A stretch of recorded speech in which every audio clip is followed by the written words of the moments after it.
Já é acho que a segunda vez que eu venho palestrar aqui. A gente fez um trabalho muito legal na época da campanha do montanhismo contra o machismo, assim, foi uma palestra incrível, o clube estava lotado. Então eu fico muito feliz, fiquei muito feliz pelo convite, ainda mais a temática. Mas assim, eu quero deixar claro para vocês que eu estive no Parque do Yosemite por 2 vezes só. As 2 vezes de 40 dias, mas foram 2 vezes. Então, eu não sou uma exímia conhecedora. Eu trouxe para vocês um estudo inicial para quem está querendo ir. Como que por onde começa, aonde que fica, quais são as principais montanhas, as principais vias. Não é uma palestra, eu não estou falando das escaladas de parede, os big walls, não estou falando de nenhum dos big walls, apesar de ter, quando eu acionei os amigos, pô, gente, eu tenho material, vou fazer umas 4 palestras para vocês. Mas eu achei melhor a gente começar do básico. Então, assim, o que eu não souber, depois eu tenho o maior prazer em levantar e passar para vocês e tal. Então, eu coloquei Yosemite Valley, mas o Parque do Yosemite ele é um parque imenso. O vale é parte do parque. Então, a gente tem a parte alta e tem a parte do vale, né? Mas como ele é mais conhecido assim, eu achei que valia. Eu sou escaladora desde 97. Minha escola de escalada é na Serra da Mantiqueira. Eu morei 15 anos em São Bento do Sapucaí. Tive por 2 temporadas no Parque do Yosemite, ambas por um período de 40 a 45 dias, que para mim é o que funciona bem, porque eu demoro bastante tempo para me aclimatar para escalar lá. Escalada lá é difícil, eu acho difícil. Sou apaixonada por escalada imóvel de grandes paredes, que eu acho que é o perfil do escalador do Yosemite, é o escalador imóvel. Né? Não tem como você ir para o Yosemite para escalar de forma independente se você não dominar a escalada imóvel, porque 90% das vias, inclusive as paradas todas, são todas imóvel. Né? Trabalho voluntário pelo montanhismo desde 2001, na verdade desde 99, e eu tenho algumas repetições em cordada feminina no Brasil, nos Estados Unidos e na Argentina. Não coloquei aqui, mas depois, quem quiser, tiver interesse. Bom, o Parque do Yosemite fica no estado da Califórnia, nos Estados Unidos. A cidade mais próxima é São Francisco. Eu já fui por São Francisco e já fui por Los Angeles. Eu já fiz os 2 caminhos, então eu vou falar um pouco dos 2 com a experiência que eu tenho, tá? São Francisco, eu fui de trem e ônibus. Eu fui de Amtrak até Merced. Em Merced, eu peguei o Yards, que entra dentro do parque. É interessante, é legal, é possível. Eu fiquei 40 dias nesse esquema, mas existe uma limitação muito grande de deslocamento dentro do parque. Porque os ônibus que circulam dentro do parque, eles têm um limite de horário, de lugar que eles vão. Então, não é todo o setor de escalada que o shuttle chega. E você passa o dia todo viajando e não consegue abastecer de alimento o tanto que você precisa. Isso são alguns pontos baixos, mas é totalmente possível. Você sai de dentro do metrô de São Francisco, de dentro do aeroporto de São Francisco, você pega o Amtrak eu fui até Berkeley, porque vale a pena parar em Berkeley para conhecer os outlets, uma rua só de outlet, Hay, North Face, Mountain Hardware, todas essas tem em Berkeley, com promoções excelentes, preços excelentes, para gente que é meio aficionado, vale muito a pena. E tem uma parada da Amtrak perto da onde são os outlets, então vale a pena. E depois eu segui até Merced. Para alugar carro nos Estados Unidos, você só tem que ter CNH, não precisa da carteira internacional, isso aí eles não pedem. Eles pedem a CNH, o passaporte e o cartão de crédito, né? Bom, já falei um pouco sobre os shuttles dentro do parque, que é a restrição de horário, né? Então, assim, tanto indo de São Francisco quanto indo de Los Angeles, a melhor opção é sempre ir de carro.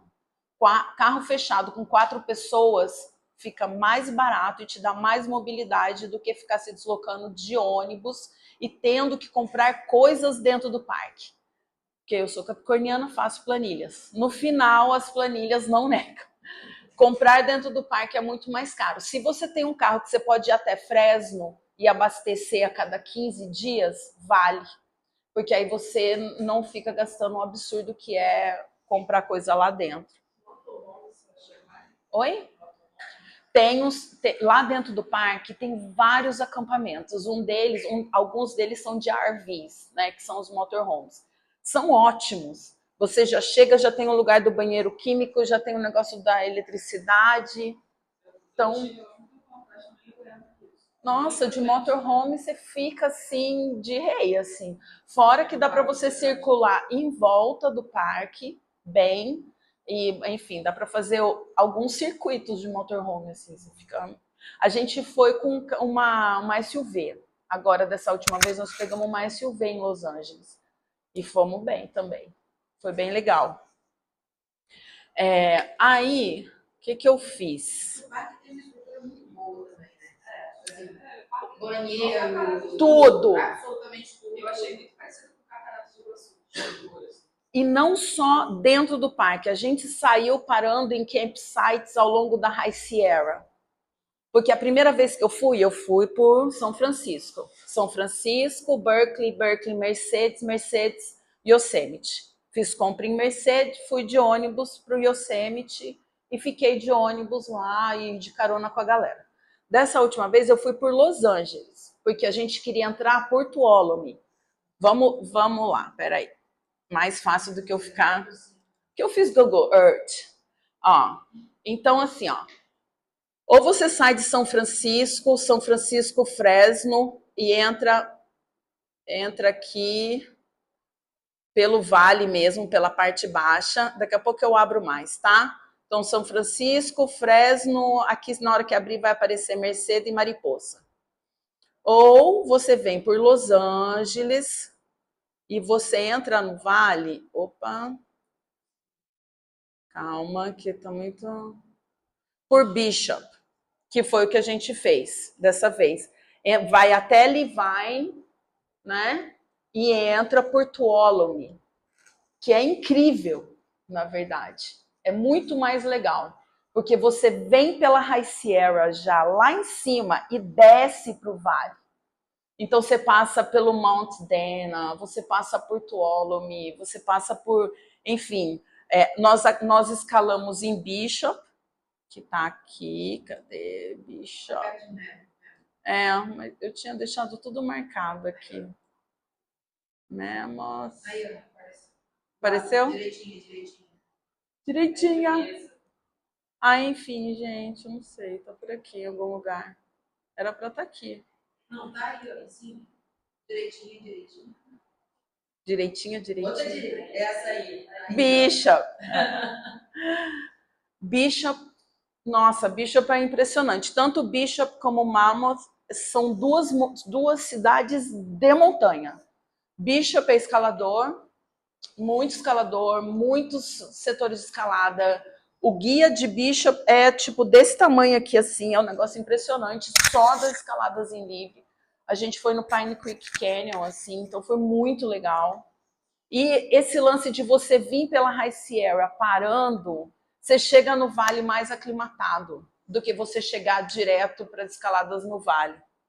Depois a gente foi para Mammoth, escalar no Crystal Crag, que é essa montanha que aparece aqui atrás. Linda. Aí passamos uma noite lá. E todas esses acampamentos, todos esses lugares, a gente tinha o campsite federal. Então a gente entrava no recreation.gov dos Estados Unidos, fazia o nosso cadastro, chegava no campsite, pegava o papelzinho, toda a estrutura. No meio do nada, gente, no meio do nada. Você só olhar lá, tem um mapinha da onde são os campsites e você não paga nada. Não paga nada. Não tem nem portaria, porque quando tem alguma coisa para pagar, eles colocam os brasileiros não pagam, né? Os brasileiros fecham envelopinho, devolve lá com um beijo. Aí, enfim, né? Aí a gente subiu e entrou aqui por cima. Nós passamos pelo Mount Dana, por Tuolumne, e aí chegamos no vale mesmo. Eu não escalei em Tuolumne dessa vez, estava meio úmido. Depois ficou seco a beça e aí a gente acabou não voltando. Eu fui em setembro, que é muito doido isso, né? Eu falo mais na frente. Período bom para ir é maio e final de setembro, né? Para você pegar ali começo de outubro, que é já o outono, né? Quando eu fui em 2013, eu fui começo de setembro e passei frio a beça. Tuolumne fechou, era 15 de setembro fechou Tuolumne, porque Tuolumne quando tem nevasca fecha. Essa entrada alta do parque só dá para você entrar no máximo até metade de setembro. No final de abril também dá fechado. Porque fecha, porque ou tá chovendo a beça, ou tá tudo fechado de neve. Eu queria ter o tempo. Assim, no dia que eu saí, no dia seguinte, o Nick me mandou mensagem, tipo... Céu azul. Não, é o Cap nevadaço, tipo assim, muita neve. É muito rápido.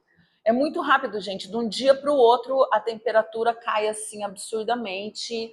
E aí você já vê os mais altos nevados assim na High Sierra. É impressionante. Então, escolher direitinho por onde ir, dependendo aí dessas questões climáticas, né? Mas são essas duas entradas. Ou você entra por baixo no vale, então vamos chegar aqui no vale. Ou você entra por aqui, por El Portal, e aí você entra por aqui, ou você entra por Tuolumne, aqui em cima, e chega no mesmo lugar. Aí o vale é lindo. Esse é o Vale do Yosemite, ó, gente. Ele acompanha o rio Merced. Ele tem algumas voltas, algumas entradas, mas esse aqui é o principal deles, né? E ele culmina no Half Dome, que é o início da High Sierra. Então, o Half Dome é uma montanha que você vê, ela dá a impressão de ter mais rocha que o El Capitan, porque ela está muito alta, muito mais alta que ele. Você vê a vista do cume, o El Capitan está lá embaixo, parece um negocinho, né? E é uma montanha de 1 quilômetro, né, de rocha. Então, esse é o vale. Esse vale, ele tem montanha dos dois lados, né? As montanhas que são desse lado de cá são montanhas mais frias, e as que são voltadas para o lado de cá são escaladas mais quentes. Esse ano estava difícil de escalar porque estava muito quente. Nós fizemos a Royal Arts e nós desidratamos absurdamente, ainda resgatamos gente na parede. Uhum. Porque estava muito fora do normal. Estava muito, muito quente.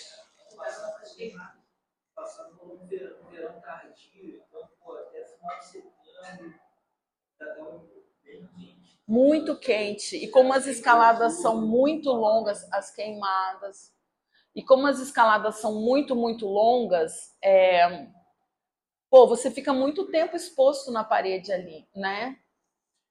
Pessoal, por exemplo, que escala o Half Dome, porque como que funciona o parque, né? Eu vou falar isso mais pra frente, mas o parque ele tem uma temporada cheia, que é a alta temporada, que é o verão, onde vai o grosso do turismo. Turismo, montanhistas, tal, tal, tal. Então, tudo fica mais caro, você precisa ter registro para ficar no parque, eles contam o seu tempo lá e tal. Quando termina a temporada de alta frequência no parque, os escaladores fazem um festival que chama Facelift, Half Dome Facelift. Eu já fui em 2. Nos 2 eu fui pra festa, na verdade. Eu nem fui escalar, mentira. É uma festa de 5 dias em que os escaladores limpam o parque. É lindo o evento. Quanto mais lixo você leva, mais pontuação você ganha. Esse ano os brasileiros ganharam corda, ganharam roupa, ganharam equipamento, a beça. É lindo, é um festival maravilhoso, assim.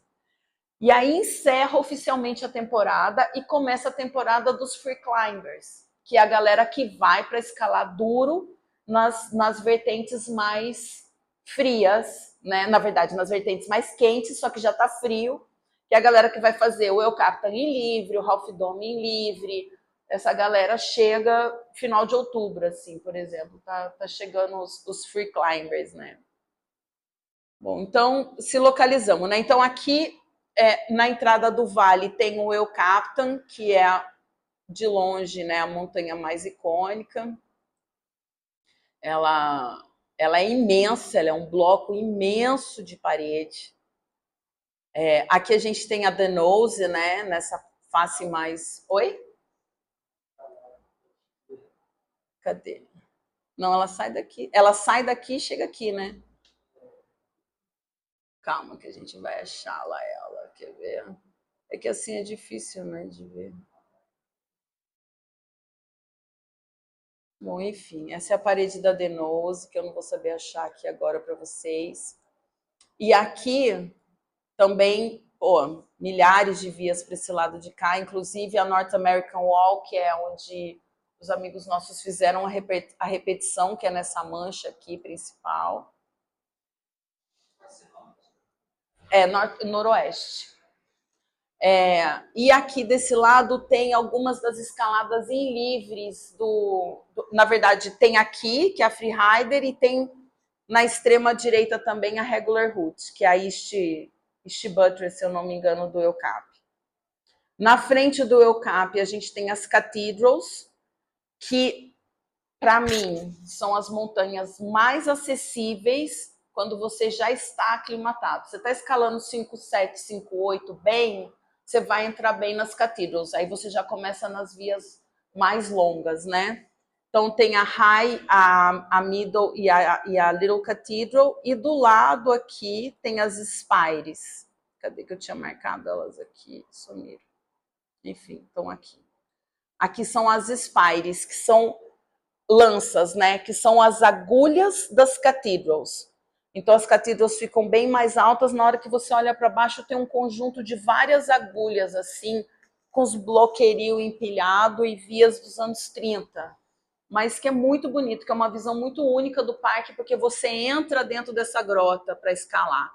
Tanto que normalmente as escaladas aqui no Vale, você não caminha nada, gente. Para você escalar no El Capitan, por exemplo, você não anda nada. Nada. Nada. Você sai equipado do carro. As Cathedrals também. Você não anda praticamente nada. Para você escalar nas Spires, você tem que subir toda essa grota para entrar aqui. Então, as pessoas não repetem, são vias pouco repetidas. E eu tinha um sonho de fazer a High Cathedral Spire, que eu consegui fazer esse ano. Mas, realmente, assim, é uma escalada bem de aventura mesmo, tudo muito sujo, disparada quebrando, cordadas inteiras, assim, bem comprometidas, né? Tem que estar escalando... Elas até são menos repetidas que as vias do vale normal, as mais comuns, mas são repetidas. Só que é muito antiga, né? É uma montanha, enfim, bem mais difícil de... Aí aqui do outro lado, a gente tem o setor da After Six, After Five, Nutcracker, são todas também vias de acesso, 2, 3 cordadas, 5,6, 5,7, 5,8, bom para treinar. A gente vai falar um pouquinho da graduação daqui a pouco. E aí você vai subindo o vale. Camp 4 tá aqui, Sentinel Rock tá aqui do outro lado. Na base da Sentinel Rock tem uma falésia muito legal. Aí você continua indo para cá, Yosemite Falls, Lost Arrow. Desse lado de cá, vamos ver o Five Open Books, que também é super... Aqui, ó. Aqui, ó. Os livros abertos. Aqui, ó. Five Open Books são esses diedros aqui, assim, que você olhando eles de longe parece mesmo 5 livros abertos. Tem 3 vias incríveis aí, Senginela, Munginela e a Commitment, também 5,6, 5,8, 5,9.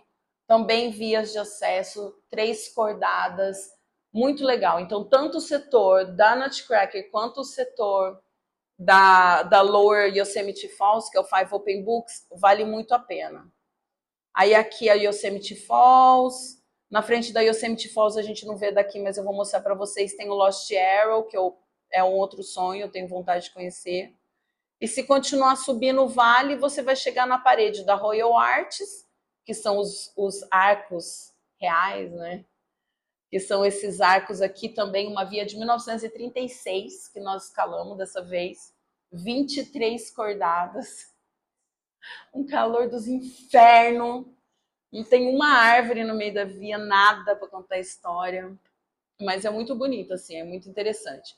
Washington Column, né, que é uma montanha bem icônica, que assim, na hora que você dá de cara com o Half Dome, você vê ela bem imponente. Aí aqui é um outro afluente, o Tenaya Creek, e aqui em cima está o Half Dome, no início da High Sierra. Tem umas coisas muito interessantes, assim, por exemplo, aqui na base do Half Dome tinha um lago. Aí os caras resolveram fazer um empreendimento na década de 50, o lago secou. Hoje você tem um negócio assim, um negócio de areia esquisito, que você fica lá vendo o pôr do sol no Half Dome. Aí, bom, a gente já se localizou, então vou voltar, que eu acho que fica mais fácil agora, né, de falar.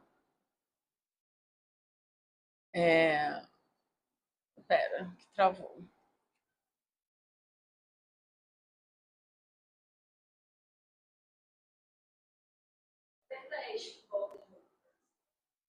Ai, pera, deixa eu ver.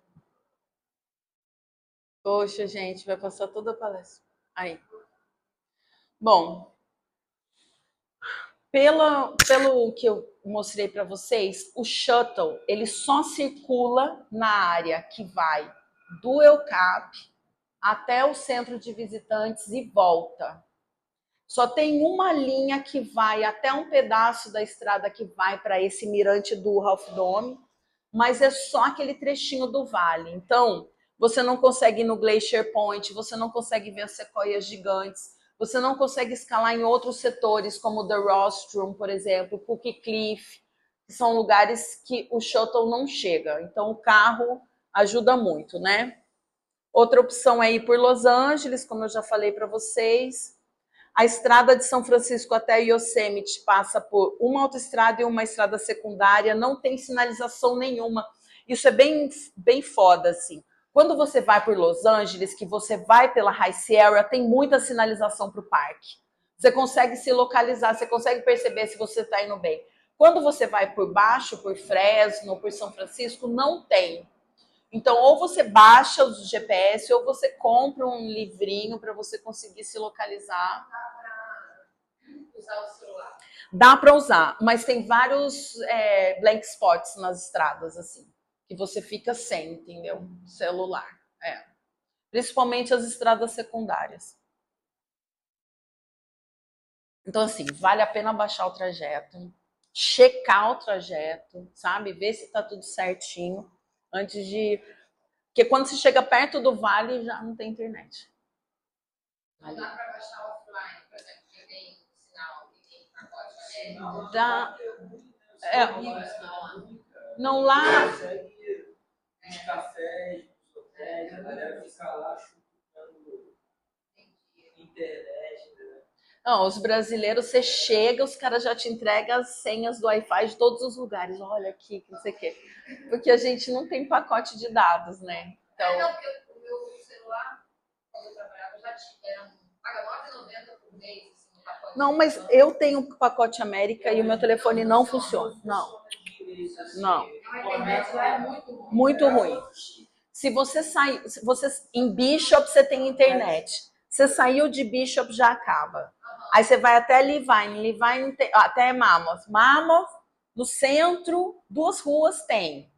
Mas no Crystal Crag, por exemplo, lá para cima já não tem. E depois de Levine já não tem mais internet em lugar nenhum. Não, é ruim internet no geral. Então é isso. Ou tem um GPS, ou... Muito devagar. É um equivalente a um 2G. E fora que consome toda a bateria do celular, né? Você tá falando de São Francisco para lá são 4, 5 horas. De Los Angeles para lá, você vai parando ainda. Consome, assim. É bom ter o GPS ou ter o livrinho mesmo. vamos comprar, não sei, mas acho que vamos comprar um chip também. Mas mesmo com chip, mesmo com chip,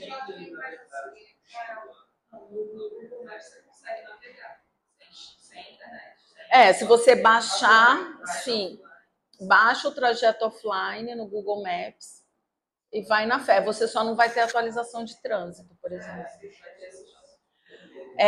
Bom, outra questão é que não tem posto de gasolina. Então, assim, é toda uma logística, né? Quando você já vai para a cidade, você já abastece seu carro, faz a sua compra, porque não tem, é um inferno essa questão. Mas tem posto por cima, que é um posto dos escaladores, que aparece em vários filmes da década de 60. Esse posto de gasolina existe lá até hoje. Mó barato, mobil. Mó barato, assim, várias fotografias da galera tipo anos 50, 60 lá no posto. É incrível, assim, o lugar é muito legal, muito icônico. E aí lá tem esse posto de gasolina, que a gasolina é cara, e lá embaixo também, por El Portal, também tem um posto de gasolina. Mas tem que se atualizar, tipo, chegou nos Estados Unidos, já pesquisa os postos, porque muita coisa fecha, né? Porque isso é uma questão mesmo, né? E não é perto. Para você sair do vale, para você ir para qualquer lugar, é 1 hora de carro. Qualquer coisa que você vai fazer é 1 hora e meia de deslocamento, assim, então tem que se organizar bem. Taxas. R$ 35 por carro para entrar, vale 7 dias, nós ficamos 40 dólares. Nós ficamos 40, porque a gente descobriu que se a gente saísse antes das 6 ou da manhã ou depois das 6 da tarde, eles não verificavam. Porque o certo... Ai, gente, porque não dá, entendeu? Eu vou passar todos os esquemas dos Brazuca. Porque assim, é $35 por carro a cada 7 dias, mais 6 ou 10 dólares por noite para dormir. Então, já uma viagem de 40 dias, não dá. Então, a gente pagou uma e, enfim, deu certo. Ninguém fiscaliza dentro do parque, eles fiscalizam na saída. Então, se você sai antes ou depois do guarda-parque chegar, tchau. Você só não consegue entrar. Você tem que entrar quando tiver um guarda, mas você consegue sair. Então, tudo certo.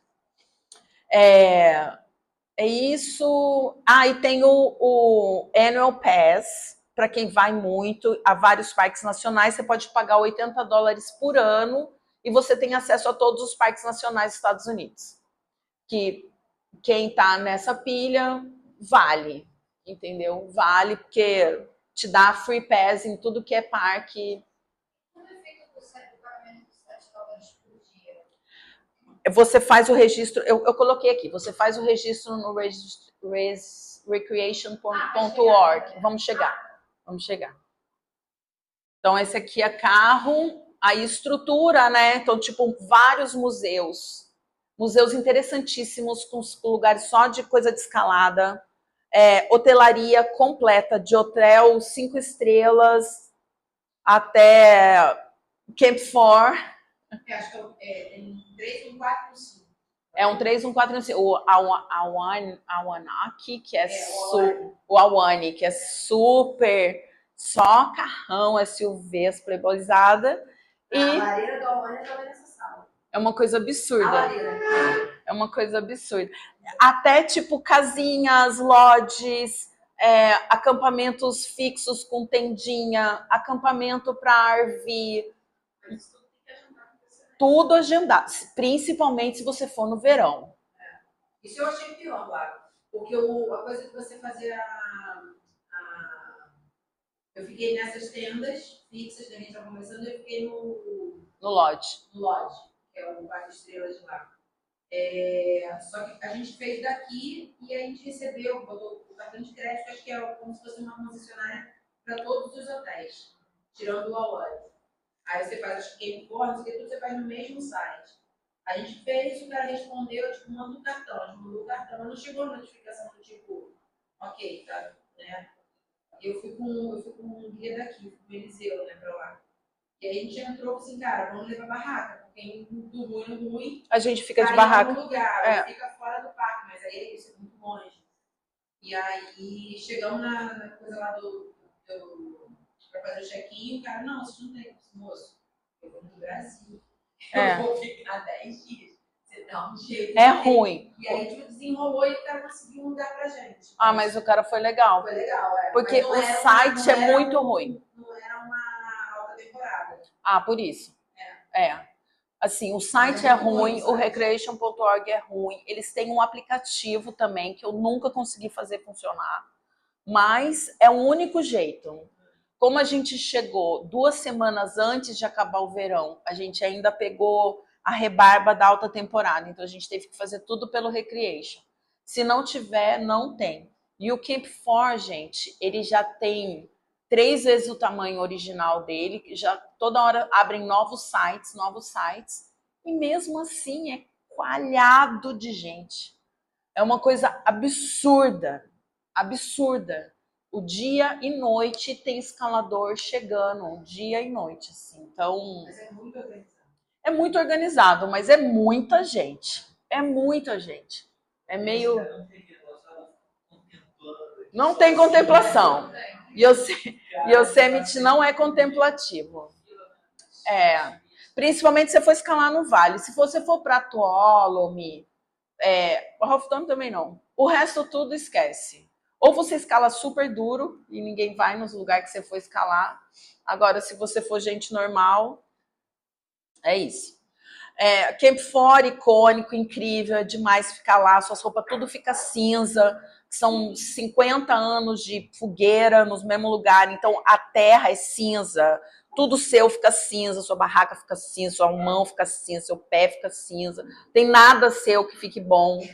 Não, e assim, aceitar.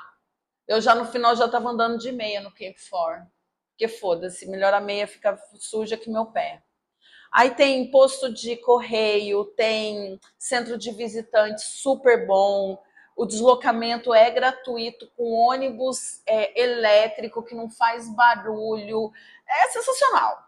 É uma cidade com uma estrutura absurda, né, numa área natural.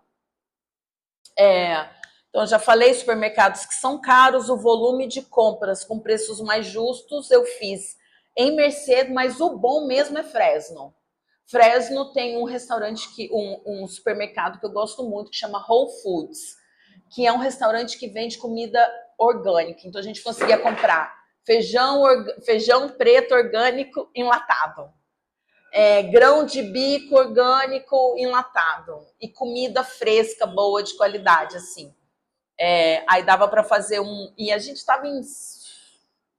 sei lá, gente demais. Então, tudo ficava mais em conta. Então, Fresno, eu acho que tanto a rede Fresno é legal, quanto a estrutura da cidade é boa. Vale a pena ir até lá. O parque tem bicicletas para uso à vontade. Em tudo que é lugar tem bicicleta, centro de visitantes, refeitório, correio, cinema, galeria de arte, museus, enfim, tudo que é tipo de loja de montanhismo. A AMGA, né, American Guides Association, tá lá, tem uma lojinha lá também. A taxa do Camp 4 é de R$6 por pessoa por noite durante o verão, que é de novembro a abril. É isso? Novembro, abril, mais Não, eu escrevi errado, então. Não. A temporada de verão e de novembro a abril, a taxa é de 10. É isso. No verão é mais barato, é 6, mas precisa fazer registro. No inverno é mais caro, é 10, mas você não precisa fazer registro porque não tem tanta gente. Você vai fazer isso direto com o guardinha na entrada do Camp 4. A cada 7 dias você vai lá e vai fazer sua renovação. Não precisa ficar entrando no Recreation, porque aí já é bem menos gente, o volume é bem menor, assim, né? Como que a gente fazia? Bom, para fazer camping no Camp 4 é necessário registrar-se. Como que a gente fazia? Cada um de nós ia lá fazer uma renovação, cada renovação 7 dias. A gente pegava site para 6 pessoas, 3 barracas. mas a gente tem direito a uma barraca de equipamento. Quando você pega um campsite inteiro, que você tem 4 barracas, você pode ter uma barraca de equipamento. É comum, eles aceitam. Não, a gente estava em 8. Aí a gente pegava o camping para 6 e dividia 6 em 8. É. E aí os amigos ficavam revezando a etiqueta da barraca de equipamento. Entendeu? Ficava bem mais em conta, porque a gente estava numa galera.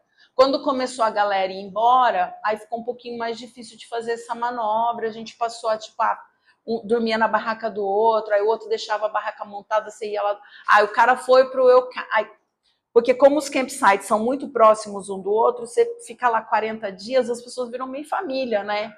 Vai, pega as coisas. Então, eu vou pro camping, mas eu paguei o camping até. Aí você desmontava a sua barraca, ia para a barraca do amigo que ia escalar, ficava lá 5 dias, voltava para outra barraca, entendeu? Dá para fazer umas manobras assim, dá para dar uma jogada, porque é caro, né? São $70 por semana, se você for ficar, né? Na alta temporada. Então, os brasileiros faziam as esquilagens e dava certo. Hã? Ai, cara, porque nosso dinheiro vale muito menos lá. Os caras são muito playboy. É muito surreal a diferença. É muito, assim. Até de equipamento, tudo, assim. Os caras abrem umas vans, assim. Eu nunca vi tanto equipamento na minha vida, como eu vi no Yosemite. Umas vancas lateral lotada, corda pra caralho, sei lá, 5, 6 jogos de móvel. Os totens agora que virou febre lá, que tá, pô, os caras com jogos e jogos de totem. Pra gente é muito mais caro. Enquanto eles pagam 70 dinheiros deles, a gente paga 300 e blau de dinheiros nossos para ficar uma semana, né? Aí você vai ficar 40 dias, fica inviável. Mais a entrada no parque, mais a comida que é cara, mais o aluguel do carro. Então, tudo que você conseguir poupar é válido. Então, esse é só um resuminho, né? Tá aí, ó. 6 pessoas por noite no verão, esse é o site recreation.gov. Até 6 pessoas por reserva, cada um pode fazer 6 pessoas, né? E nos outros períodos é R$10 por noite, sem precisar fazer o recreation.gov. Pois eu posso passar. E eu botei esquilo porque é o apelido dos brasileiros lá. Bom, melhor época para escalar é o final da primavera, início do verão, final do verão, início do outono, que isso vai cair aí maio, junho já está quente, depois setembro, outubro, começo de novembro, dependendo da temporada. Esse ano, começo de novembro, ainda estava rolando de escalar bastante lá, porque não tinha neve, não nevou, o nível do rio estava baixíssimo, não tinha água. A Yosemite Falls estava seca, completamente seca, não tinha uma gota de água no Yosemite Falls. Então a galera tava escalando, pô, eu vi foto dos meninos escalando lá, sei lá, quase que segunda semana de novembro, na Freerider. Então... Que é esquilinho, né? Esquilagem brasileira. Não sei, é apelido da galera. Sei. Oi? São.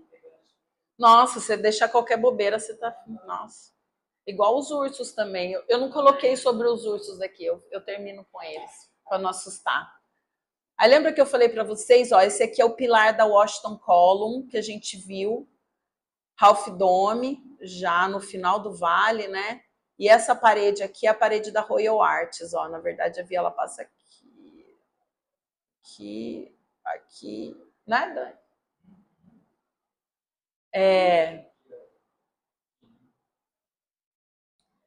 Aí, boa. No inverno faz frio o suficiente para nevar, a ponto de fechar a estrada de Tuolumne. Entre o vale e a região de Tuolumne há aproximadamente uma diferença de 8 graus, mais frio lá para Tuolumne, né? Então, assim, vai escalar em Tuolumne, começa por Tuolumne, se você for no final do verão, certo? Se for do verão para o outono, começa por Tuolumne e depois desce. Se for na primavera, faz o contrário. Começa pelo vale e termina em Tuolumne, que aí o vale vai ficar muito quente. Então é meio que isso que eu coloco aqui. Se tiver muito frio em Tuolumne, desce para o vale e assim fica mais agradável de conseguir escalar. Estilo predominante do Yosemite é móvel, inclusive paradas. 90% dos casos, 2 jogos de friend e de 1 a 2 jogos de nut resolvem as necessidades. Muitas vezes a gente usou 3 jogos. Mas se você repetir do ponto 3 ao ponto 75, já tá bom. Você já te dá uma... Repetir 3, né? Em terceiro jogo.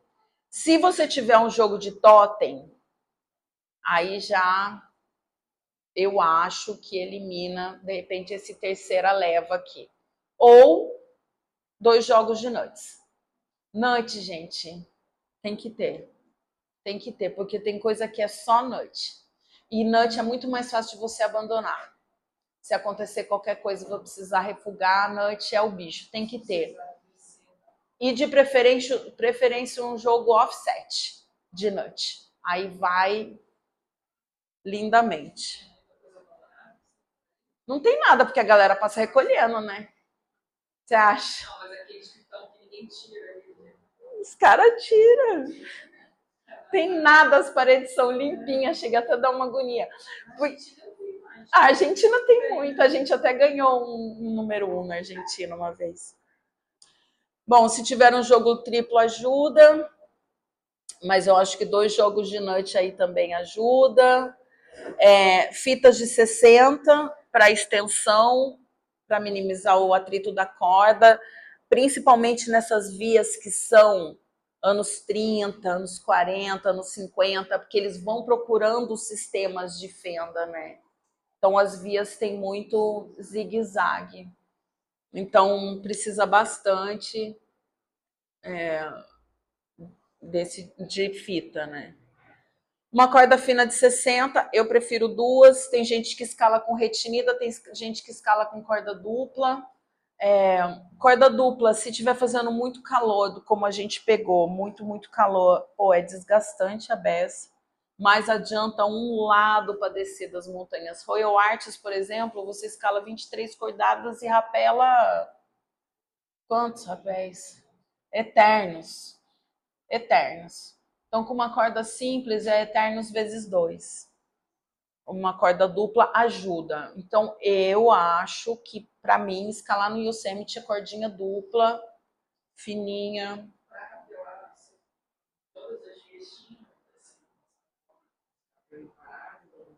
A maioria das vias você desce caminhando. Algumas vias que você não tem acesso ao cume, que aí você tem que rapelar tudo, mas é tudo preparado para rapel. Nesse ponto, assim, a estrutura dos caras é impecável, gente. Os caras, a East Buttress também é uma via que é uma escalada que a gente optou por fazer. Eu já fiz ela 2 vezes. Eu fiz ela em 2013 e fiz ela agora em 2024. São 17 cordadas. Sendo que a última cordada você vai, faz o cume da montanha, você encosta na High Cathedral, que é a middle que você faz, e aí você desce por uma grota muito instável. Muito. Você sente os blocos de pedra se mexendo assim a vários metros em torno de você. E você desce zigue-zagueando pela grota. Eu achei que dessa vez não valia a pena. Nós preferimos sair da via na 17ª e rapelar. Na hora que a gente virou a montanha, que a gente deu de cara com o que seria a linha do rapel, estava tudo preparadinho. Você via a sequência de rapel inteirinha. Não tem essa de você se perder no rapel porque você não viu o grampo. Os caras, é até meio, tipo, o de grampo é de 25 em 25, por causa de galera com corda de 50. Então, é muito preparado mesmo. Assim, as vias que são bem frequentadas, a galera mantém muito bem.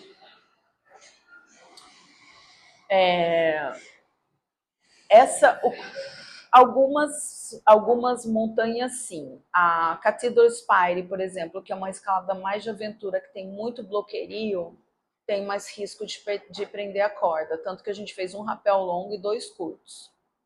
3 curtos. A Middle, que é onde a East Buttress, por exemplo, que é uma via que eu super recomendo fazer, se estiver dominando bem o 5-9, assim, já tiver uns diazinhos lá no parque, ou estiver escalando bem 5-8, 5-9, vale muito a pena. Que é tipo como se fosse a primeira das mais difíceis, ou a mais difícil das mais fáceis. Ela não tem tanto problema de enroscar coisa no rapel. O rapel foi bem estruturado. Sapatilha, né, gente? Qual que é o grande lance, assim, do Yosemite? Fora a questão das fendas. Não tem aderência. Não tem aderência. É desesperador. É desesperador, porque você escala no azulejo. É um negócio muito bizarro. Ou você está escalando fenda, entalamento obrigatório, ou você está escalando umas paredinhas assim que você vai na fé. Porque não tem aderência. Five Open Books, por exemplo, a saída da Commitment tem uma fenda de 5-8 lateral, assim que você tem que escalar com os 2 pés na fenda lateralmente. Porque não tem como você usar aderência, impossível. Enfim, a própria Nutcracker também. Super lisa. Super lisa. É meio assustador. Então, não tem aderência. Então, a sapatilha tem que ser muito boa. E ela tem que ser boa para entalamento e ela tem que ser boa para aderência. Então, por isso que, assim, hoje, para escalar no Yosemite, para mim, a melhor sapatilha é a TC Pro. Ela te dá toda a proteção que você precisa de calcanhar e esses ossinhos aqui da lateral. E ela tem... ela é suave o suficiente para você escalar a aderência. Enfim. Dessa vez não, da primeira vez que eu fui, eu escalava com 3 calças.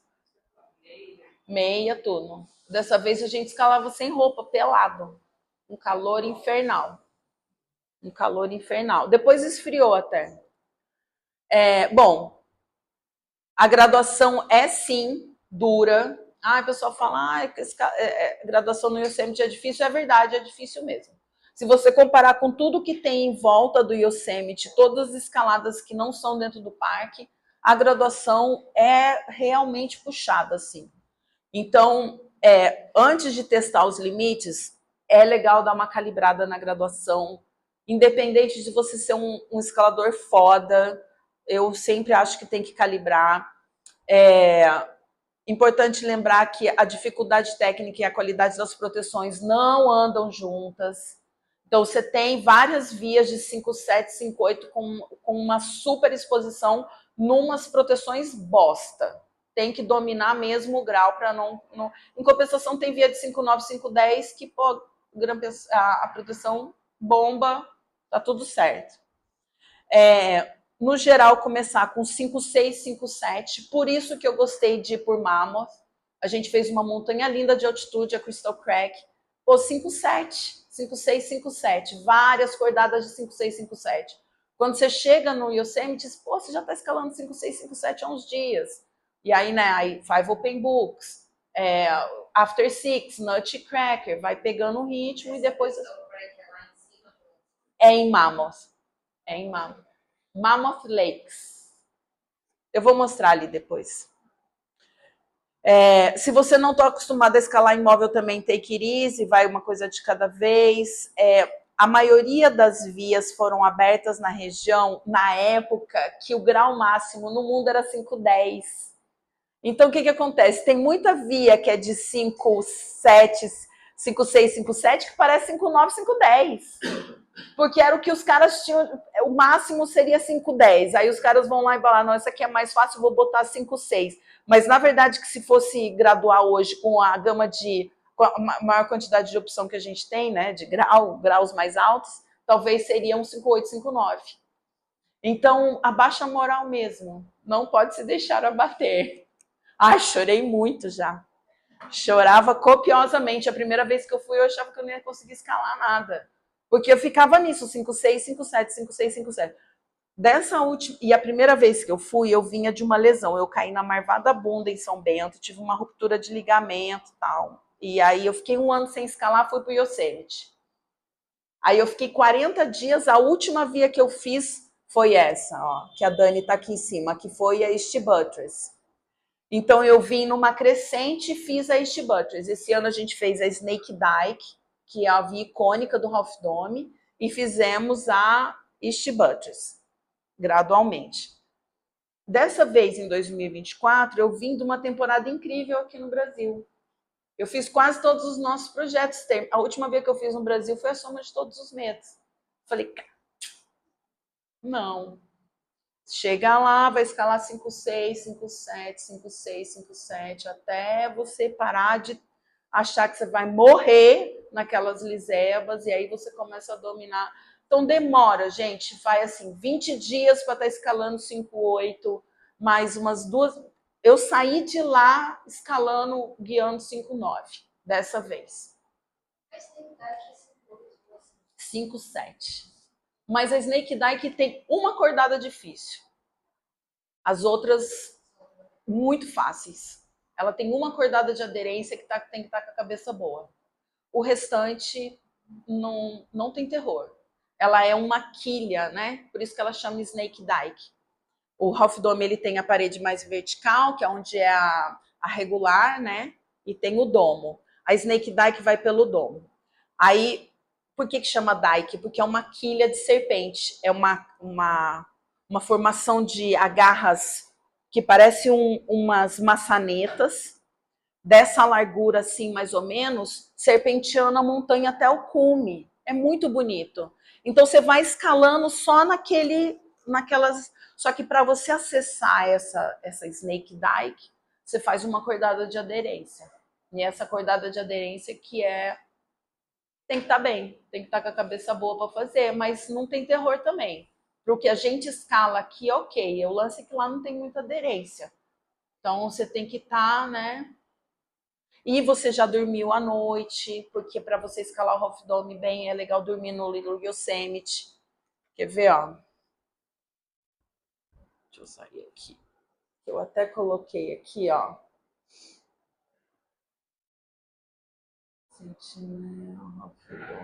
Aqui, ó. O que você faz?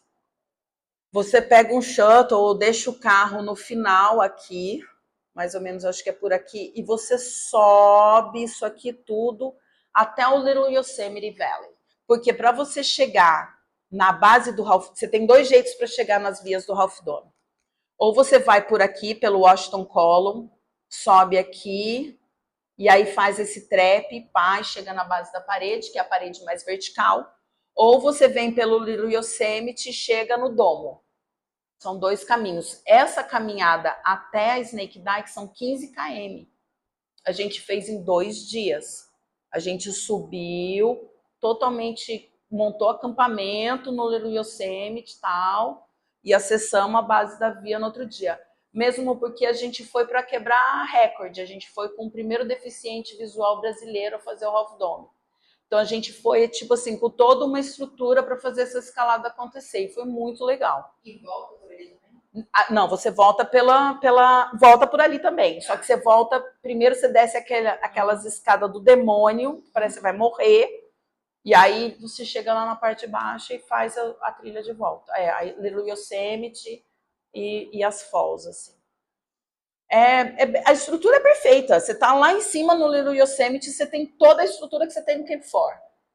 Banheiro, beer box, tudo. Só o carro que não chega. Só o carro que não chega. E água também tem que manobrar água, porque não tem água em qualquer lugar. Que foi o que acabou com a gente. Essa escalada a gente subiu com esse amigo nosso, que é deficiente visual, mais 3 surfistas amigos dele que não conseguiam carregar nada. Nós levamos um acampamento para 5 pessoas, porque os surfistas não conseguiam subir. Sherpas. Aí chegamos lá em cima, não tinha água. E os bichos não queriam dormir, eles não queriam bivacar. Então a gente que escalou bivacou, os bonitão dormiram nas nossas barracas e a gente ainda teve que fazer porteio d'água. Então no outro dia estava todo mundo cansado. Foi uma expedição, na verdade, conseguir fazer o cume do Half Dome. Então, é isso, né? Os 5... Eu sempre achei que era uma incompetência minha não conseguir chegar lá e escalar o que eu escalo normalmente. E aí, essa temporada, eu estava com escaladores muito fortes, assim, escalador muito forte aqui do Brasil.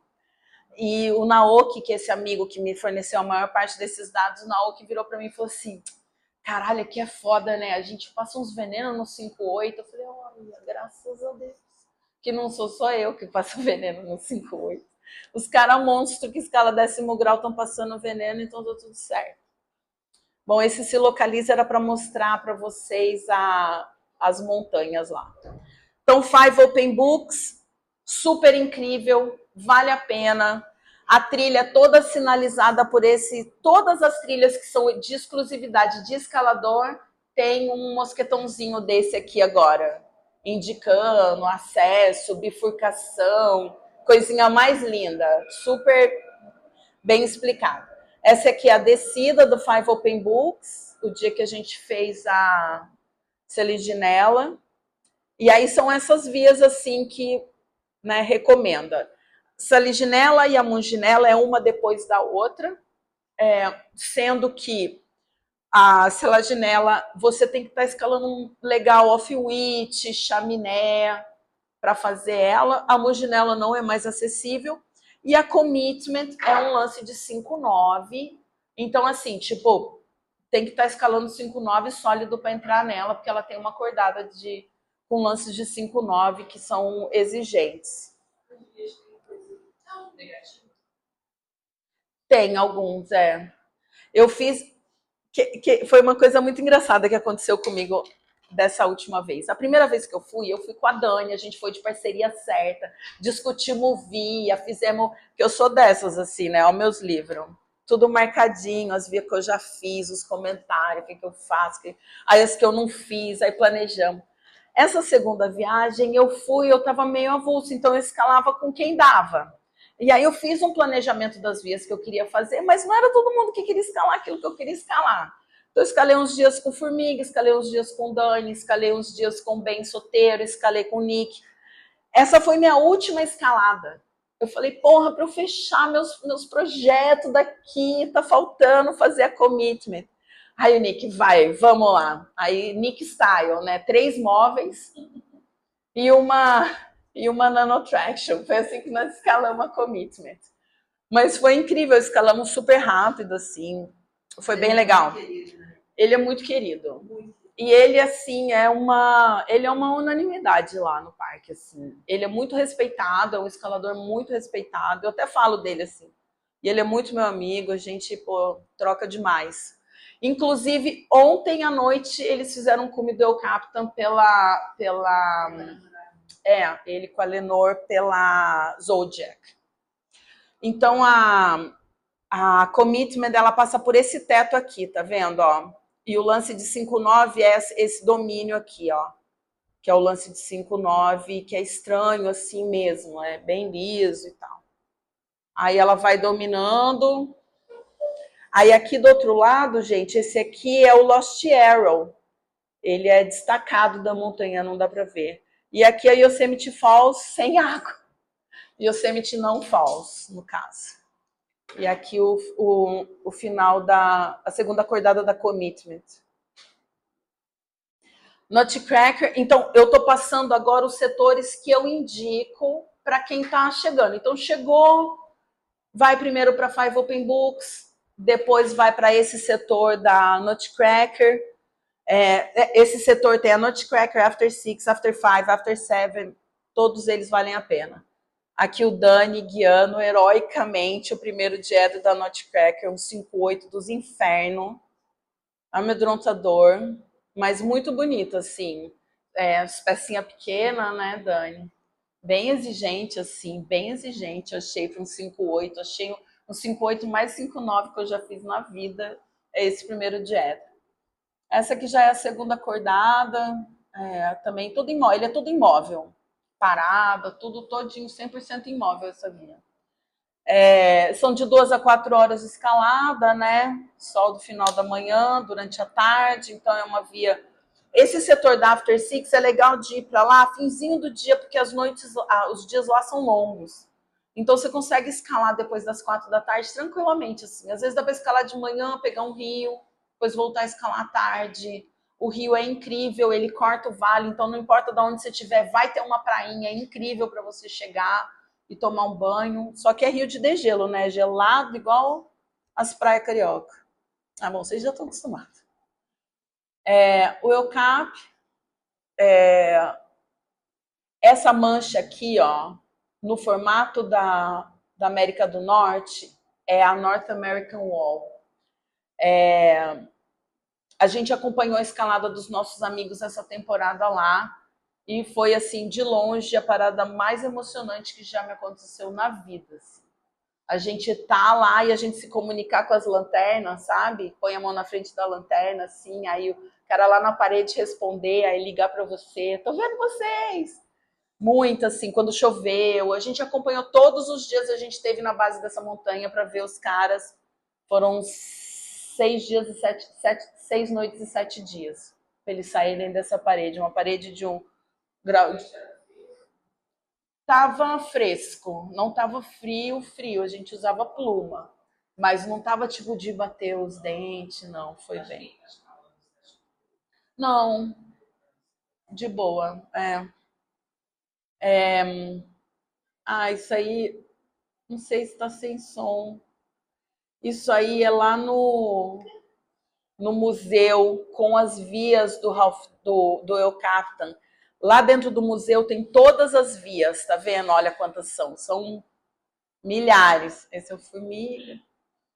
Aí a gente foi ver a linha que a Lynn Hill escalou. Deixa eu ver. Não dá para aumentar aqui. Aí essa linha é a linha da Lynn Hill. Aí tá destacadinha lá, certinho. É bem interessante, assim, como que é forte, é importante pro parque manter a memória das escaladas, assim. Então, no museu tem muita informação. Tem uns painéis grandões com as vias para você ver. Sempre tem alguém disposto a dar uma informação. No Facelift tem palestra e festa todos os dias. Também. Mas cada ano é de um jeito, é de uma galera que faz. A única coisa chata é a festa em si, porque o americano não sabe fazer festa. O resto é legal. É igual os churrascos. Não, a gente fazia uns churrasco brasileiro, gente, que dava até os. Vinha o Campo Fora inteiro comer churrasco. Aí eles traziam, sei lá, batatas. Essa foi uma das noites, ó, eles aqui, tá vendo, ó? No Big Sur. Eles estão, essa luzinha aqui são eles, ó. Aí tem várias luzinhas, né? Tem uma galera, acho que aqui é a Mescalito. Aí tem uma galera aqui também, que eu acho que é a Zodiac. Ó, uma galera aqui, outra aqui, outra aqui. É uma coisa impressionante. Na hora que baixa a luz, assim, na alta temporada de Big Wall, todas as paredes estão coalhadas de gente. A Nose são inúmeras cordadas em várias alturas diferentes. A gente viu gente até na Freerider. É tipo a fila do Everest. Na Salatê também. Enfim, muita gente mesmo escalando. Em frente ao em frente ao El Capitan são as Cathedrals, que são essas 3 aqui, e as Spires, né? E essa aqui é a Sentinel Rock. Eu nunca escalei na Sentinel Rock. É uma escalada de aventura, quebra muita coisa, tem que conhecer bem e as escaladas são difíceis. Então, o que eu fiz aqui foi a falésia na base para treinar fenda, porque tem fenda de 5.8, 5.9, 5.10A, B, C, D, 5.11. Tem muita fenda para você treinar fenda. Vale a pena, é uma falésia que vale a pena. Melhor que... Yosemite tem 3 grandes falésias bem famosas de fenda. Pat and Jack, Cookie Cliff e a Sentinel Crack. Pattern Jack, para quem está escalando até quinto, sub, sexto grau de fenda, tem umas coisas de off-witch e tal. Cookie Cliff já para a galera que já está escalando de 5,9 para cima. E agora essa falésia da Sentinel Crack, que tem uma outra opção mais fácil, que dá para entrar guiando, mas rola de montar uns tops para testar um 5,10, assim, um 5,10 justo de fenda. Então, entre uma escalada grande e outra, dependendo da técnica que você for usar na próxima escalada, tem lugar para treinar. Isso é uma das coisas que eu acho mais legais lá. Então, aqui na base da Sentinel tem a Sentinel Crack e aqui, aqui é o nosso playground. Aqui é tipo onde a gente mais escala, assim, né? As Middle e High Cathedral e as Spires, que tem vias dessa graduação, 5,8, 5,9, com os lances de 5,10, 15 cordadas, 10 cordadas. Tá. Essa é a Sentinel Rock, a falésia. Olha que lindo, isso é um 5,10. Lindo, lindo. E são vias de 30 metros, 35 metros, assim. Muito legal para treinar. Acho que esse aqui é um 5,10 e essa aqui acho que é um 5,8. Quase vomitei sangue nesse 5,8. Quase. Sério, eu sou meio dramática. Mas, porra, vários 4 repetido, 3 repetido, que a sua mão não entala, não sei se entala. E aí, porra, enfim. Mas é bem interessante, bem legal. E essa foi talvez a primeira escalada que a gente fez no Vale. Aqui é a High Cathedral, super recomendo essa via. Tipo assim, é uma via para testar mesmo suas habilidades. É um 5,9 constante, são 5 cordadas. As 3 primeiras cordadas é 5,9, 5,9, 5,8. Tudo de fenda, toda imóvel, vertical, naquela parede mais... Olha que linda essa parede, que eu preciso... Vamos mostrar a parede. Essa parede aqui. Cadê? Aqui.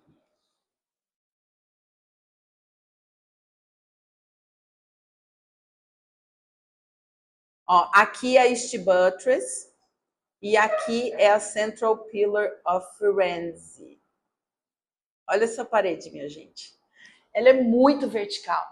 É muito bonita. E é um 5,9 dos infernos, mas é. E aí você escala a parede, pô, lindíssima. Vale muito a pena. 5 cordadas assim, de altíssimo nível. Essa parede é uma parede branca, amarelada, muito bonita. Desce rapelando. Rapel, Deixa eu ver onde é que eu tô.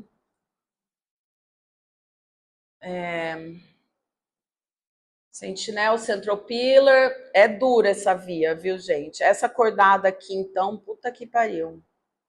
Muita peça pequena repetida.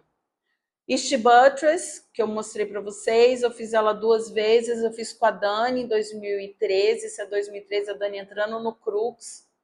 Essa aqui é uma cordada depois do Crux. E foi muito legal essa minha viagem com a Dani, porque é diferente quando você viaja só com mulher, né?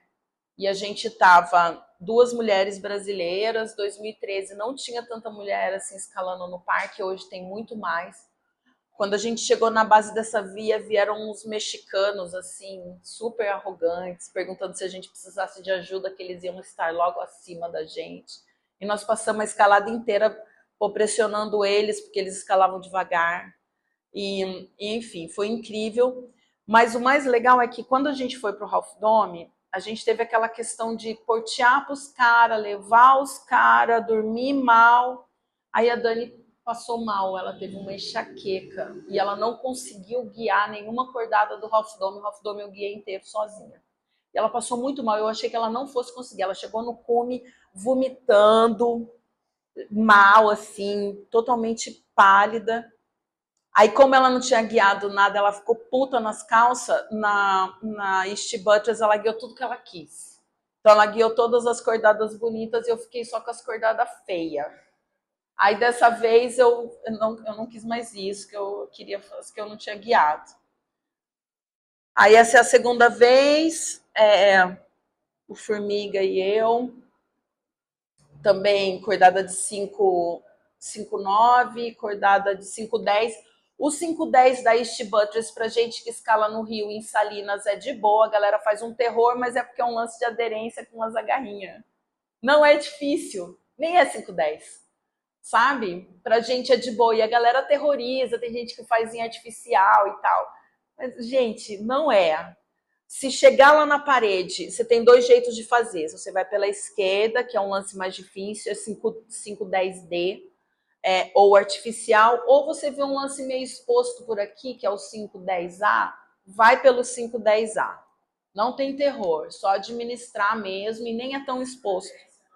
Aderência boa, para lá é bom, e é bem o que a gente está acostumado, é bem nosso estilo, sabe? Uns agarrinhos, um equilíbriozinho tal, e é bem protegida, gente. É um, vamos dizer, um E2 mais, se é que isso existe. Não chega nem a ser um E3. Essa é eu e o Ben. Esse menino aqui, gente, a nova promessa da escalada brasileira, assim. Os caras fizeram o Half Dome num dia, fizeram a Freerider num dia, fez o FITS ano passado com o Ed, tem 20 anos de idade, uma disposição absurda. É o Ben, Não, e... Ben 10. Ele é novinho e ele é muito engraçado. E a gente, o que aconteceu? Eu tive um problema com o aplicativo do Canva, ele parou de subir as fotos, então eu não tenho fotos da High Cathedral Spire, que é a via mais bonita que eu fiz, que é essa mais de aventura tal. Fizemos eu e o Ben.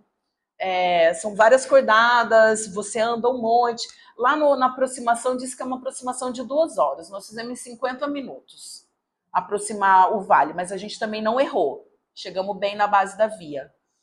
Você escala de costas para High Cathedral e de costas pro El Capitan. E é uma escalada bem de aventura mesmo, assim, tem que se ligar bastante. E é uma agulha, né? Então é um cume pequenininho, quadradinho. Você fez ela quando você foi High Cathedral? Spire. Vale a pena. Vale. A East. A Middle. A Northeast. A East, depois fez a High. Mais difícil, né? Ainda não tá no meu radar essa. Eu sei, eu nem fui nela. Aí foi muito legal escalar com o Ben, porra, um carinha da nova geração, assim, com uma cabeça muito boa em relação à escalada, à projeção da escalada. Já foi competidor, mas hoje ele só escala a parede, assim. E é isso, eu tava meio avulsa, caçando gente para escalar, e aí do nada me baixa esse moleque lá no Camp 4. Tia! Sim, claro. Claro!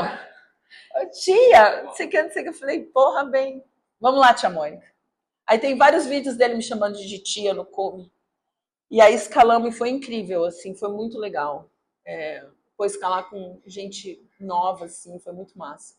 Aí depois a gente ficou super amigo, eu escalei também com a Carol, que é patrocinada da North Face, que é amiga dele, que eles batem de idade agora, que é uma menina também que tá escalando tudo, abriu via em Cochamó, tá morando na Patagônia, assim. Ela é sueca, mas mora na Argentina, fala inglês, português, super acessível. E assim, super acessível para falar de escalada, para escalar junto, assim. Fizeram a Freerider. Ela escala predominantemente com mulher. Abriram via na Groenlândia, escalaram, enfim. E aí fizeram a Freerider também. Então aqui, parede da Royal Arts, Washington Column, Half Dome, como eu já tinha mostrado. E aí essa é a Royal Arts, né? Royal Arts, ela é de 1936, eu acho que ela começou a ser conquistada em 1930, terminou de ser conquistada em 36. Gente, ela é uma via de 5,7, assim, predominância 5-4, mas que não acaba nunca. Ela não acaba nunca. É uma via muito cansativa, uma via muito antiga, é polida, ela é imponente, a parede não acaba nunca, parece que você está sempre escalando, a parede está ficando cada vez maior. Ela tem pêndulo para você fazer no meio da parede, porque não tem agarra, então você tem que pendular.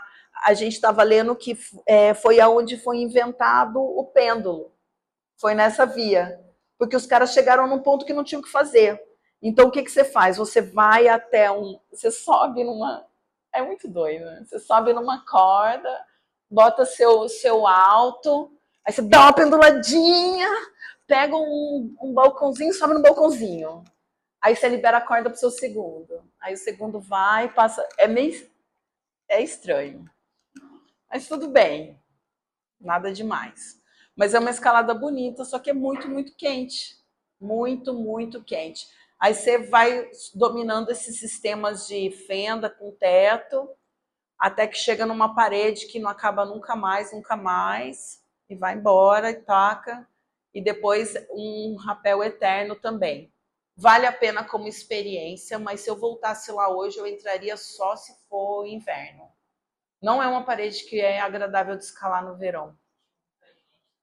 Tinha muita gente na parede, tinha uns moleques assim, completamente desidratados, passando mal.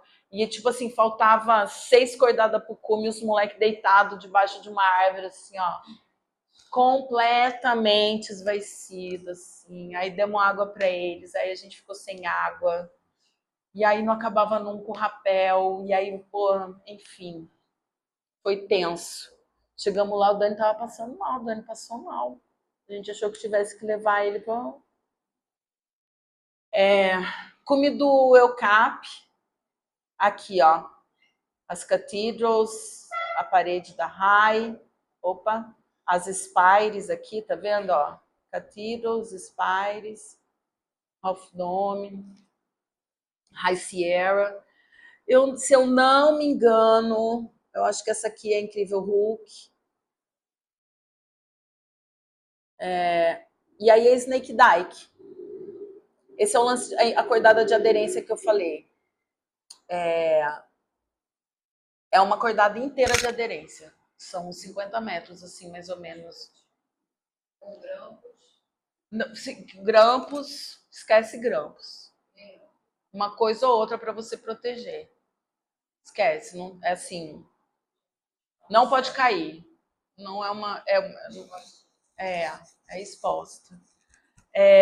Mas ela é lisa, mas ela é meio positiva. É o início do domo ali, meio que se for num jeitinho, vai bem, assim. E aqui em cima tá o FIG. O FIG aqui já chegou na quilha, tá vendo? Ó? A Juliana Peters guiou, o FIG foi de segundo, né? Esse amigo nosso que é deficiente visual. E aí eu vim na sequência puxando a Dani, que tava azul lá embaixo.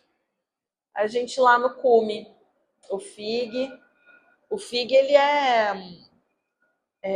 acho que é tricampeão paralímpico, pan-americano, de surf adaptado, assim, ele é um ícone brasileiro do surf adaptado, assim, um cara incrível, perdeu a visão com 16 anos e fez toda a trilha. E ele falando assim, a trilha para ele é muito mais difícil, porque ele ia com a mão assim no nosso ombro, e aí ele ia sentindo, né, subida e descida. Ele falou, pô, a trilha é mais difícil.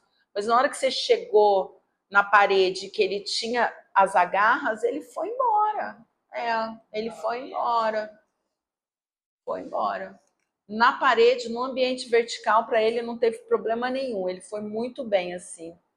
Aí saiu até uma matéria interessante. Foi o primeiro brasileiro com deficiência visual escalar o Half Dome. E aí essa aqui é a Lani, a filhinha da Ju, que a galera, os surfistas, aquela galera pangaré foi de escada, encontrou a gente lá. Esse é o cume do Half Dome, aquela foto icônica. Esse aqui é o Captain, ele tá lá embaixo, tá vendo? Ó o valezão aqui. Camp 4 deve estar por aqui, talvez. E aqui é o Eucap, aqui cume do Half Dome. E o Half Dome você desce assim, né? Escorregando. É uma parede super lisa com essas madeiras duvidosas que você vai literalmente escorregando. Você vai... Aí você para na madeira. É surf de pedra. Aí você troca sua alto. Aí vai... Aí de vez em quando você vai... Tudo bem. Aí esse já é o finalzinho, uma galera desce. É interessante. E eu ainda briguei com o Fig nesse rolê, porque o Fig não enxerga. Ele batia alto e descia, e toda hora ele porrava em mim. Até a hora que eu apelei. Desculpa, amiga, é que eu não enxergo, você não sabia? Eu, porra, mas, né, por favor, cuidado. É isso. Essa aqui é a parede da regular, mas a gente escala por trás. Eu gostaria de escalar regular. Não é uma via de um grau muito alto, mas ela tem uma logística complexa, assim. Então, quem sabe daqui a umas 2, 3 temporadas. E aí agora vou falar um pouquinho sobre os brasileiros no Yosemite, que eu acho que a gente precisa conhecer a nossa história, né? E aí, gente, assim, tem lista de vias que eu posso passar para vocês, mas eu não queria ficar aqui 3 horas falando de via, mas ó, tem muita coisa. Eu trouxe todos os croquis, eu trouxe os croquis do Vale, da High Sierra e trouxe os croquis de Big Wall. Quem quiser fotografar, tal, posso passar a listinha depois das vias, passo tudo. Mas eu queria falar um pouquinho de cada coisa. E não tô falando das paredes grandes ainda por cima. Nick Martinez, né? Eliseu e Márcio Bruno, a Ju. Esses 3 é da galera que tá mais antiga, né? Então o Eliseu foi um dos pioneiros, né? Eliseu, Márcio, Bito. Aí, inspirado no Eliseu, veio o Nick. E a Ju também, que morou lá há alguns anos, é guia da American Guides Association, trabalhou como ranger dentro do parque, é uma das escaladoras em livre, de fenda, mais completas que eu conheço. A Juliana, ela escala assim, e é triste porque ela não tem o reconhecimento que ela deveria ter, nem na comunidade feminina, nem na comunidade de uma maneira geral. A Juliana, ela tem ascensões assim femininas em vias duríssimas, assim, né? Escaladora de, 511, 511A, 511B de fenda, né? Eu vi ela mandar um 511 de fenda de dedo, eu vi. Mandou um 5, mandou hieróglifos aqui. Mandou a vista. Então, assim, técnica de fenda. Porra, a Juliana, assim, é a maior referência feminina, né? Uma escaladora, assim, o legado dela é... Eu fiz uma palestra uma vez só sobre escalada tradicional feminina. Eu fiz um levantamento sobre essas escaladoras, assim. Então, eu tenho comigo, assim, um currículo da Juliana que é impressionante. É realmente impressionante. É que não dá para falar de todo mundo. Eu escolhi os mais icônicos, né? E Naoki, o Dani Casas.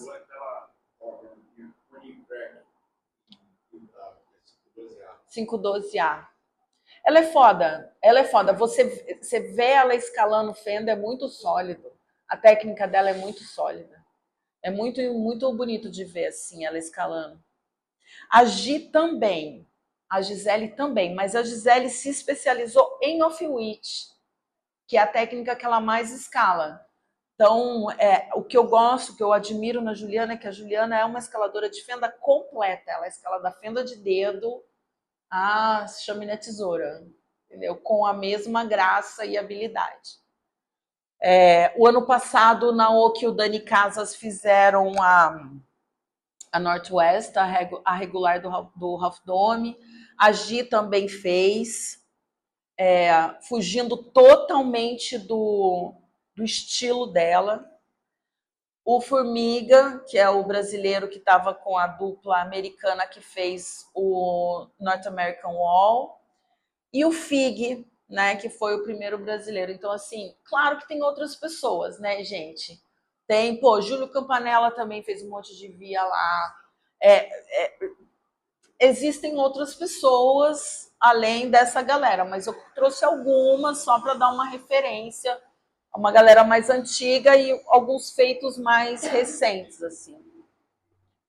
Nick é, de longe, o escalador brasileiro com o maior número de big walls técnicos no Yosemite, assim. Ele fez a Mescalita em solitário, a Zenyatta em solitário, a Tempest em solitário. Tem um documentário sobre ele na Tempest, assim.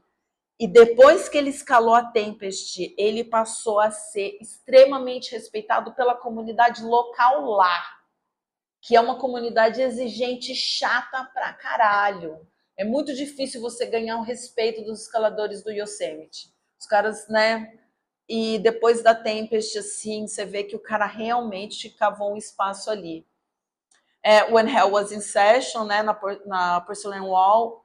Essas são as que ele fez em solitário. E aí em parceria inúmeras, né? Lurking Fear, Salate Wall 3 vezes, The Shield, Muir Wall, Triple Direct, The Nose. The Nose em um dia ele fez 5 vezes. Ele já fez, desceu, descansou, subiu, fez de novo, assim. Ele é bem... Aí repetiu a Zodiac em um dia e essas fotos todas ele me mandou essa semana, do meio da parede. Eu, Nick, me manda a foto aí, eu vou te mandar tudo live agora, live time. Aí mandou. Ele acabou de mandar um beijo. Acabou de mandar? Falei que olha que eu tô vendo aqui. Ele manda um beijo pra Mônica. Aí manda mais uma penca de fotos. Ele é muito maravilhoso. Ele, cara, ele tem uma disponibilidade para falar do parque, para dar dica, para, sabe, te apresentar coisas, te levar nos lugares, nas lojas, te apresentar para a galera saber que você é amiga dele, sabe, de fazer um movimento para unir os brasileiros, de abrir croquis, discutir com você via, assim, que, pô, 5-7, que para ele nem precisa. Ele, não, você faz isso, faz aquilo. Você não tem tal peça? Pera, ele vai lá na bagunça dele e traz meia dúzia de peça para você. Então, existe toda uma disponibilidade do cara de te ajudar. E aí repetiu agora a Zodiac, fez cume ontem, fez cume ontem da Zodiac em 3 dias e meio. Ele e a Lenor, que é a namorada dele, que é multiatleta também, outro nível. Anda de skate, escala boulder, esportiva, escala artificial, corre, da cambalhota, sei lá, tudo essa mina faz, ela é sensacional. Fora que um ser humano também incrível.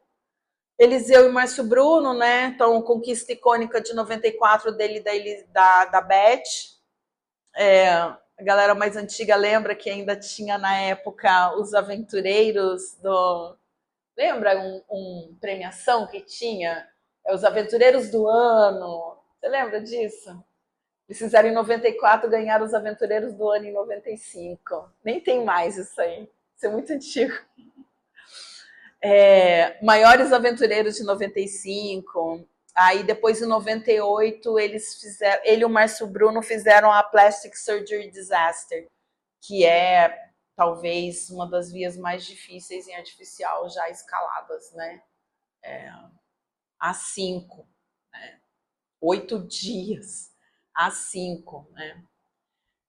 A escalou em solitário também em 2003 a Yosemite Falls, pela Pointless, fez a primeira ascensão clean, que agora está rolando isso que eu acho bem legal, assim, vocês vão ver depois, eu posso até disponibilizar a apresentação. No croquis hoje você tem a opção de A e C. Ou você faz em artificial, usando todas as técnicas de artificial, ou você faz em C, que é o clean climbing, que você usa bem menos, não bate nada, tal. Então hoje já a galera já está até... Essa aqui, por exemplo, já tem graduação de C2+. Você já não bate mais nada, assim. Então, aí fez a Linintal. Então, assim, o Eliseu, ele foi um precursor das escaladas difíceis ali, ele isolou uma parede ali do El Cap e fez as vias. E isso inspirou uma galera que veio depois, né? a Robertinha, que eu não coloquei aqui, a Robertinha Nunes, o próprio Nick Martinez, Juliana, enfim, toda essa galera da geração depois deles, né? Dani Casas e Naoki Arima, que fizeram a Northwest, a regular do Half Dome também. Eles fizeram em C2. Vale muito a pena, propaganda para o amigo, entrar no site do Naoki. Naoki, ele escreve detalhadamente sobre tudo. Ele é um japonês extremamente metódico, que anda com um caderninho, anotando. Então, todas as dicas dele, croquis, fotografia, esse site deles tem um relato dessa escalada que vale a pena, é muito emocionante. Ele contando como foi, né? Muito acessível também, né? Você manda uma mensagem para ele na mesma hora. Vocês viram a queda dele? Gente, falei com ele, falei, que isso? Ele, cara, eu só fui ver essas fotos, essa imagem 2 dias depois. Eu achei que tinha sido outra coisa. Enfim, aí o Dani é. Eu sou suspeita, eu vou falar, assim, essa galera é uma galera... Pô, o Dani eu conheço há 30 anos. Pô, a gente se conheceu muito novo, né? Então, é uma galera que eu tenho um carinho, assim, família, né? Formiga também, Formiga meu irmão, Naoki. O Formiga, o Nate e o Wes fizeram a North American Wall, que eu falei para vocês. Ela é um C4 ou um A3, dependendo aí de como você escalar. 7 dias, 6 noites. E foi assim, pra gente foi muito emocionante.